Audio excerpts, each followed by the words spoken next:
നടൻ മോഹൻലാലിന്റെ മകൾ വിസ്മയ മോഹൻലാൽ സിനിമയിലേക്ക്. ആശീർവാദ് സിനിമാസിന്റെ 37ാമത്തെ ചിത്രത്തിൽ നായികയായിട്ടാണ് വിസ്മയുടെ അരങ്ങേറ്റം. പ്രണവിന് പിന്നാലെയാണ് വിസ്മയും സിനിമയിലേക്ക് എത്തുന്നത്. തുടക്കം എന്നാണ് ചിത്രത്തിന്റെ പേര്.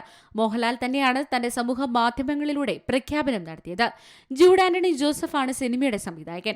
ജൂഡ് തന്നെയാണ് ചിത്രത്തിന്റെ തിരക്കഥാകൃത്തും. ഏതെങ്കിലും സൂപ്പർ താരമായിരിക്കുമോ നായകനെന്ന ചോദ്യം ആരാധകർ ഉയർത്തിയിട്ടുണ്ട്.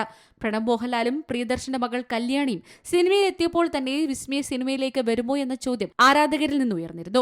മകൾ സിനിമയിലേക്ക് വരുമോ എന്ന ചോദ്യത്തിന് അവർക്ക് തീരുമാനിക്കാമെന്നായിരുന്നു മോഹൻലാൽ അന്നൊക്കെ മറുപടി നൽകിയത്.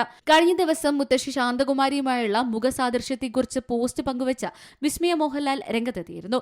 മുഖത്തൊരു കണ്ണട വെച്ച് തലമുടി പിന്നിലേക്ക് ഒതുക്കി കെട്ടിയുള്ള ചിത്രം പങ്കുവച്ച ശേഷമായിരുന്നു വിസ്മയുടെ പ്രതികരണം. ഈ കണ്ണാടി കൂടി ആയപ്പോൾ എന്നെ കാണാൻ മുത്തശ്ശിയെ പോലെയായി എന്ന് വിസ്മയ തന്നെ പറയുന്നുണ്ട്. വിസ്മയയ്ക്ക് ഏറ്റവും ഇഷ്ടം യാത്രകളാണ്. യൂറോപ്യൻ രാജ്യങ്ങളോടാണ് കൂടുതൽ താല്പര്യം. പഠിച്ചതൊക്കെ തായ്ലൻഡിലാണ്. തായ്ലൻഡ് ആയോധന കലകളിൽ പരിശീലനം നേടിയ താരപുത്രി അത്തരം അഭ്യാസ പ്രകടനങ്ങൾ നടത്തുന്ന വീഡിയോകളും പങ്കുവച്ചിട്ടുണ്ട്.